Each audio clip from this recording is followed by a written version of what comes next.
Assalamualaikum warahmatullahi wabarakatuh. Nama saya Limron dari kelas 11 MIPA 6.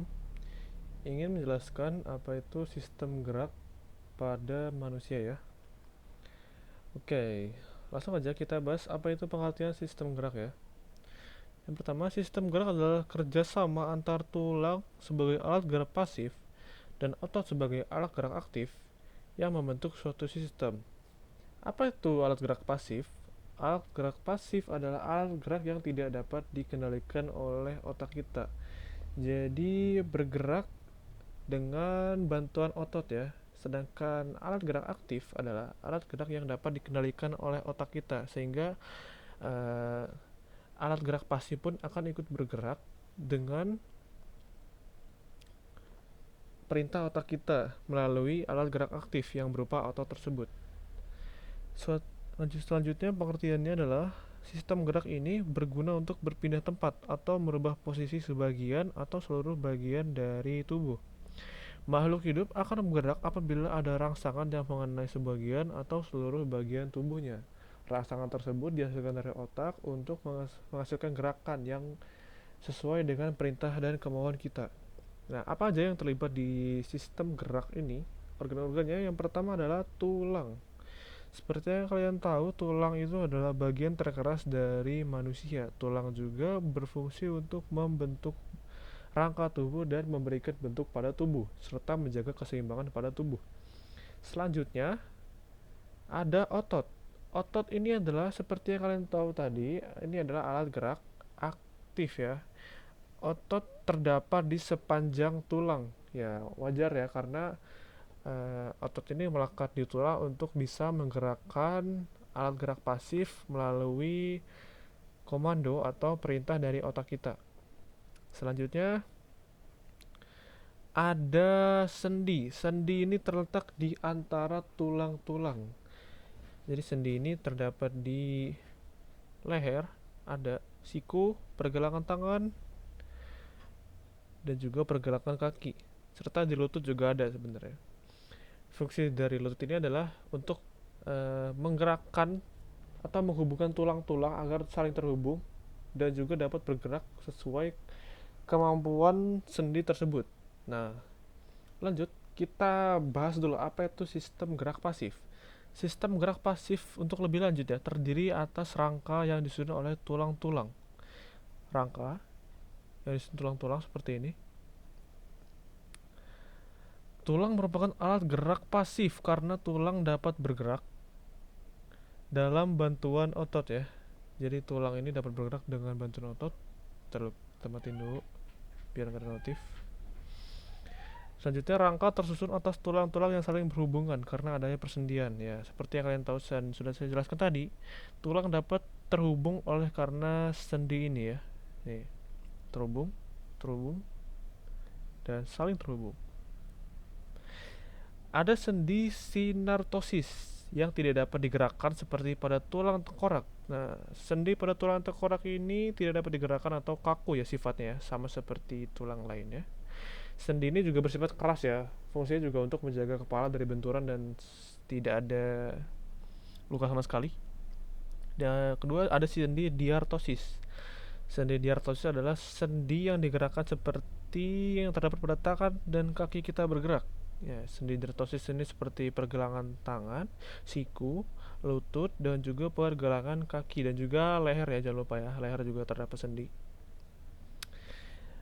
Sendi diartosis atau sendi yang dapat bergerak dibedakan menjadi 4. Maksud saya 5, maaf. Ada satu sendi engsel, dua sendi peluru, tiga sendi pelana, empat sendi putar, dan yang terakhir 5 sendi geser. Selanjutnya kita bahas ke sistem gerak aktif. Apa itu sistem gerak aktif? Sistem gerak aktif terdiri dari otot-otot rangka atau otot lurik yang bekerja di bawah kesadaran.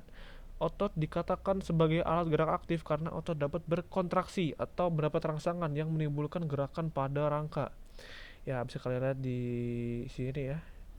Otot itu melekat di sepanjang tulang ya untuk menggerakkan alat gerak pasif tersebut. Kalau yang merah ini artinya tulang dan maksud saya yang merah ini adalah otot dan yang putih ini tulang ya. Sekali lihat otot itu lebih dominan ya jumlahnya. atau penyebarannya lebih dominan daripada tulang, karena untuk menggerakkan alat gerak pasif dibutuhkan alat gerak aktif ya, yang berupa otot. Selanjutnya, otot memiliki sifat yang elastis sehingga dapat kembali ke bentuk semula atau relaksasi setelah berkontraksi. Hal ini dapat membuat otot Hal yang dapat membuat otot berkontraksi adalah olahraga. Pada saat berolahraga, otot akan berkontraksi untuk bergerak menggerakkan tulang sesuai dengan kendali kita. Nah, olahraga juga berfungsi untuk meningkatkan elastisitas dan kekuatan otot, sehingga rajin-rajin olahraga ya agar otot kita selalu terjaga dan juga berkembang sesuai dengan keinginan kita gitu. Kita bahas apa itu otot. Kita mulai dari pengertian ya. Otot adalah kumpulan sel otot yang membentuk jaringan dan berfungsi untuk menggerakkan organ tubuh seperti yang sudah saya katakan tadi. Lanjut. Jenis otot ini ada satu, dua, tiga. Ada 3 jenis ya. Yang pertama adalah otot polos. Berada di pembuluh darah, saluran pencernaan, dan kandung kemih atau rahim. Otot polos gerakannya dioperasikan oleh saraf otonom sehingga tidak bekerja di bawah kendali otak. Saraf otonom ya, atau bisa dibilang dia bekerja sendiri tanpa adanya bantuan dari otak kita ya. Saraf otonom ini akan terus bergerak atau bekerja seiring dengan bergeraknya jantung kita. Selama jantung kita masih berdetak, maka saraf otonom ini akan bekerja dengan sendirinya atau otomatis ya. Kedua, otot lurik. Otot lurik berada melekat pada kerangka dan membentuk sebagian besar jaringan otot tubuh. Otot lurik berada di bawah kendali saraf somatik dan bekerja di bawah kendali otak. Ya, contoh otot lurik ini seperti yang kalian lihat pada skema ini, terletak di luar ya, di luar tulang. Otot lurik ini bergerak menggerakkan bagian yang bisa digerakkan seperti tangan, badan, dan kaki. Dan juga ada bagian-bagian lain yang dapat menggerakkan tulang menggunakan otot ya. Selanjutnya, otot jantung yang terakhir ya. Otot jantung berada di jantung ya, seperti namanya, dan tidak bekerja di bawah kendali otak, sehingga akan terus bekerja seiring dengan berdetaknya jantung. Ketika otot jantung berhenti, maka proses pernafasan pun akan berhenti dan manusia pun akan mati ya. Seperti namanya, otot ini sangat berguna untuk memompa jantung ya, sehingga kita juga harus melakukan senam jantung agar otot-otot di jantungnya selalu terjaga dan sehat ya. Dan semoga kita bisa umur panjang juga ya. Amin amin. Lanjutnya ada fungsinya. Fungsinya ini menggerakkan rangka dan juga menggerakkan organ-organ tubuh tertentu seperti jantung, usus, dan lambung ya. Otot memang memiliki banyak fungsi ya. Memang fungsinya sebagai alat gerak aktif ini sangat dibutuhkan untuk manusia sebagai alat penggerak tubuh ya. Sangat-sangat berguna. Selanjutnya kita berlanjut ke tulang. Apa itu tulang? Tulang adalah jaringan yang kuat dan tangguh. Tulang membentuk bentuk pada tubuh. Tulang juga tersusun atas bahan matriks kolagen yang dihasilkan dari protein, mineral tulang, dan bahan organik. Biasanya didapatkan dari makanan-makanan yang sayur-sayuran dan juga daging ya. Makanya itu kita harus sering makan makanan yang sehat dan juga jauh-jauhi makanan yang berbau bahan kimiawi ya, karena itu sangat tidak bagus untuk tulang dan juga kesehatan kita. Selanjutnya jenisnya ada, kalau kita lihat berdasarkan bentuknya ada 3. Yang pertama tulang pendek, tulang pipih, dan tulang pipa. Kalau tulang pendek itu ya kalian cari sendiri lah ya. Tapi secara otomatis pada hakikatnya tulang panjang ini kayak tulang paha, tulang kaki. Tulang pendek ini kayak tulang lengan, dan tulang pipi itu tulang pipih seperti tulang ekor dan juga tulang ini apa tulang duduk ya namanya ya. Itu berbentuk pipih gue. Sesuai bentuknya ya. Jangan sampai salah. Kalau berdasarkan jaringan penyusunnya ada tulang rawan dan tulang keras. Tulang rawan ini adalah tulang yang rawan hancur ya. Jadi hati-hati kalau kalian main-main ya, dan tulang rawan kalian kenapa-kenapa itu bisa bahaya. Contohnya ini seperti jari-jari dan jari-jari ya, pokoknya itu rawan sekali ya. Dan juga untuk tulang keras pastinya di tempurung kepala, tangan, kaki itu keras ya. Jadi Kalau misalnya terjadi benturannya kalian pasti akan tetap terjaga. Jadi berdasarkan letaknya ada tulang tengkorak, tulang badang, tulang anggota gerak, dan tulang paha. Tulang tengkorak, tulang badang, tulang paha, dan tulang anggota gerak. Apa itu tulang anggota gerak? Tulang anggota gerak itu tulang yang menggerakkan tubuh seperti tangan dan kaki ini tulang anggota gerak. Lanjut. Kalau kita lihat dari fungsinya, seperti yang kalian tahu, menjadi penopang tubuh. Tulang sangat berfungsi untuk menopang bagian tubuh, terutama lagi pada bagian kaki ya. Menciptakan struktur tubuh, ini sudah pasti. Menciptakan bentuk tubuh manusia, sudah pasti. Menghasilkan sel darah putih dan sel darah merah, ya. Tulang juga menghasilkan sel darah putih dan sel darah merah melalui sumsum tulang ya. Diingat lagi, melalui sumsum tulang. Jadi bukan tulangnya yang menghasilkan ya, tapi sumsum tulangnya. Oke, selanjutnya kita ada sendi ya. Kita bahas dulu pengertian apa. Sendi merupakan tempat dua tulang bertemu. Seperti yang sudah saya bahas lagi, tempat dua tulang bertemu dan juga sebagai penghubung tulang ya, seperti di lutut, pergelangan tangan, siku, leher, pergelangan kaki. Ini juga sebagai penghubung ya, agar tulang-tulang dapat menyatu dan membentuk satu kesatuan yang utuh gitu. Selanjutnya, tulang di dalam tubuh dihubungkan oleh tulang ligamen dan tulang rawan ya.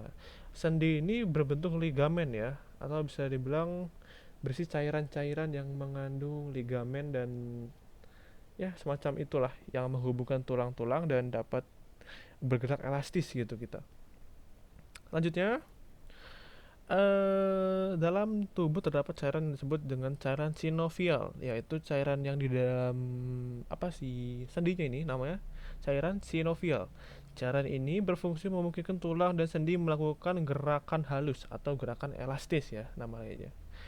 Lanjut kita ke jenis-jenis sendi, ini ada banyak ya, banyak banget. Jadi kita bahas satu-satu aja ya.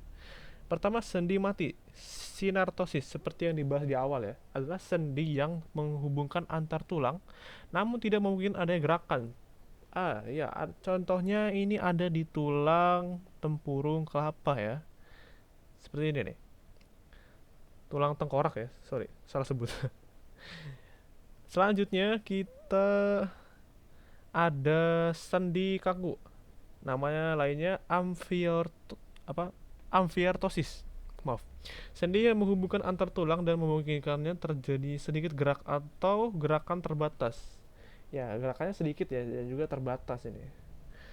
Mirip-mirip sendi gerak atau diartosis, cuma gerakannya sangat-sangat terbatas gitu. Masih belum seleluasa sendi gerak.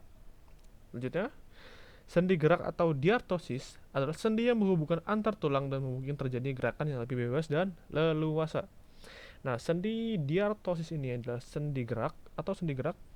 Ada 5 sendi. Pertama, sendi pelana. Sendi pelana adalah sendi yang memungkinkan gerakan ke dua arah. Contohnya adalah pangkal ibu jari. Nah, coba kalian gerakan pangkal ibu jari kalian. Itu hanya bisa digerakkan ke depan dan ke samping ya. Sehingga cuma memiliki gerakan yang monoton, yaitu kedua arah aja. Ya, kalian coba sendiri aja ya, kalian gerakan itu ibu jari kalian. Yang kedua, sendi putar. Sendi yang memungkinkan gerakan berputar terhadap tulang lainnya.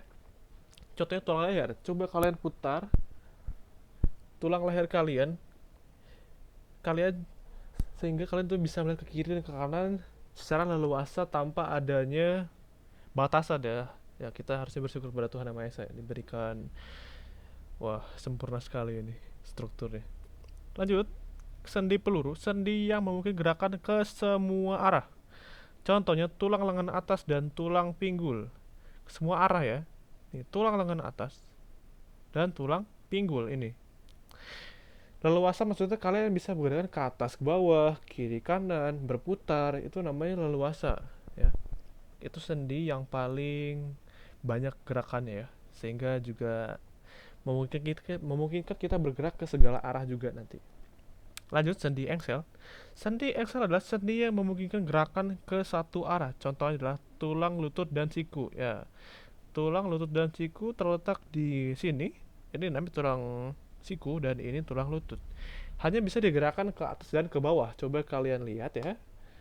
Cuma bisa digerakkan ke atas dan ke bawah. Coba kalian sentuh tangan ke siku kalian, kan nggak bisa tuh ujung jari kalian. Nah, makanya itu kalian cuma bisa gerakin ke satu arah doang gitu. Ke depan, belakang, ke kiri kanan nggak bisa. Nanti encok tangan kalian deh. Sama juga kayak si siku ini, cuma bisa ke atas dan ke bawah doang. Itu namanya satu arah ya. Lanjut, sendi geser. Sendi geser adalah sendi yang memungkinkan gerakan pergeseran antar tulang. Contohnya pada pergelangan tangan dan pergelangan kaki ya. Pergelangan tangan cuma bisa kalian geser, sama halnya seperti tulang kaki ya. Digeser ke kiri bisa, ke kanan bisa. Dia lebih milih berputar ya daripada geser ya. Cuma kalau di sini tuh saya bergeser ya karena ligamen-ligamen ini nggak berputar, cuma bergeser aja dia sesuai perintah dari stimulasi otak kita. Itu juga namanya bergeser ya. Oke, diingat lagi ya, ada 5. Yang pertama sendi plana, sendi putar, sendi pelur, sendi angsel, dan sendi geser. Kita lanjut ke fungsinya. Fungsi utama sendi adalah memberikan fleksibilitas atau keleluasaan kita dalam bergerak dan pergerakan pada tempatnya, serta juga sebagai poros anggota gerak. Poros itu bisa dibilang sebagai titik utama pada tulang, sehingga tulang-tulang tersebut dapat menyatu satu sama lain dan membentuk tubuh ya, serta rangka tubuh juga. Oke, sekian dari saya tentang sistem gerak pada manusia. Mohon maaf jika saya ada kesalahan kata, dan wassalamualaikum warahmatullahi wabarakatuh.